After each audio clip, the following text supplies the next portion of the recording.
வணக்கங்க. இன்னைக்கு சிம்பிளான லஞ்ச் மெனு தான்.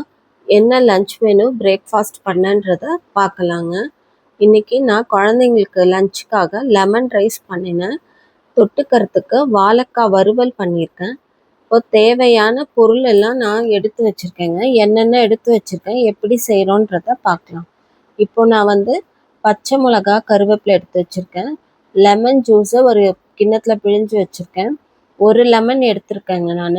வாழைக்காவும் கட் பண்ணி எடுத்து வச்சுருக்கேன் நான். புதினா துவையலுக்காக புதினா, கொத்தமல்லி, கருவேப்பிலை கொஞ்சம் எடுத்து வச்சுருக்கேன். பச்சை மிளகா ஒரு 6 பச்சை மிளகா எடுத்து வச்சுருக்கேங்க.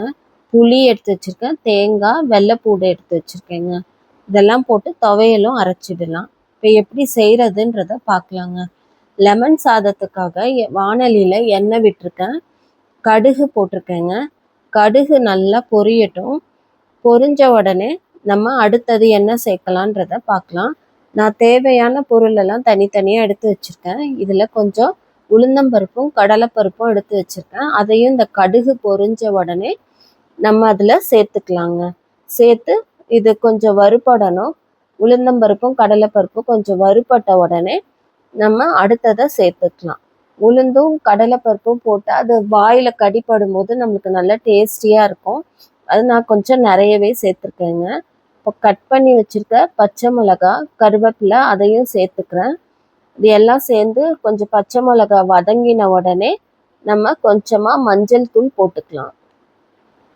எல்லாத்தையும் சேர்த்து வதக்கிக்கலாம். இப்போது மஞ்சள் தூளும் சேர்த்து வதக்கின பிறகு நம்ம லெமன் ஜூஸை சேர்த்துக்கலாங்க. அதுக்கு கொஞ்சம் சால்ட் போட்டுக்கிறேன். சால்ட் போட்ட பிறகு நம்ம லெமன் ஜூஸ் ஊற்றுனா தான் அந்த கசப்பு தன்மை ஏற்படாது. இல்லைன்னா நம்ம உப்பை போடாமல் லெமன் ஜூஸ் அதில் விட்டோம்னா ஒரு மாதிரி கசப்புக்கிற மாதிரி இருக்கும் நம்மளுக்கு. அதை உப்பு சேர்த்துட்டு இப்போ லெமன் ஜூஸும் சேர்த்துட்டேன் நான். இப்போது பெருங்காய பொடி கொஞ்சம் போட்டுக்கிறேன்.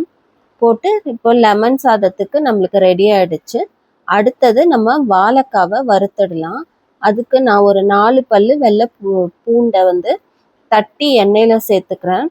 அது வறுபட்ட உடனே கட் பண்ணி வச்சுருக்க வாழைக்காவை நம்ம இதில் சேர்த்து வறுத்துக்கலாங்க. எண்ணெயில் வாழைக்காவை நல்லா ஃப்ரை பண்ணிக்கலாம். ஒரு 2 நிமிஷத்துல வரைக்கும் நல்லா வாழைக்காவை எண்ணெயில் நல்லா வறுத்துட்டு அதுக்கப்புறமா மற்ற மசாலா பொருள், உப்பு எல்லாம் சேர்த்துக்க போகிறோங்க. அப்போ நம்மளுக்கு ஒட்டாமல் நல்லா கிறிஸ்பியாக வரும். அதுக்காக தான். இப்போ நம்ம உப்பு சேர்த்துக்கலாம். தேவையான அளவு நான் உப்பு சேர்த்துக்கிறேன். சேர்த்துட்டு அதில் மஞ்சள் தூளும் மிளகாத்தூளும் சேர்த்துக்கலாங்க. நான் நம்ம குழம்பு மிளகாய் பொடி தான் கொஞ்சமாக சேர்த்துக்கிறேன். ஒரு 1/2 ஸ்பூன் அளவுக்கு சேர்த்துக்கிறேன். சேர்த்துட்டு நல்லா பெரட்டி விட்டுடலாம். இதை ஒரு 2 நிமிஷம் எண்ணெயிலே நல்லா பெரட்டி விட்டோம்னா வாழைக்காயில் உப்பு, மஞ்சள் தூள், மிளகாத்தூள் எல்லாம் நல்லா பிடிச்சி கலராக இருக்கு பாருங்கள் வந்துடும். இப்போ வாழைக்காவும் நம்மளுக்கு ஒரு பக்கம் ரெடி ஆகிட்டு இருக்கு. அடுத்தது நம்ம துவையலுக்காக வறுத்துடலாங்க. இப்போ எண்ணெய் விட்டுட்டு அதில் உளுந்து பருப்பு கொஞ்சம் போட்டிருக்கேன்.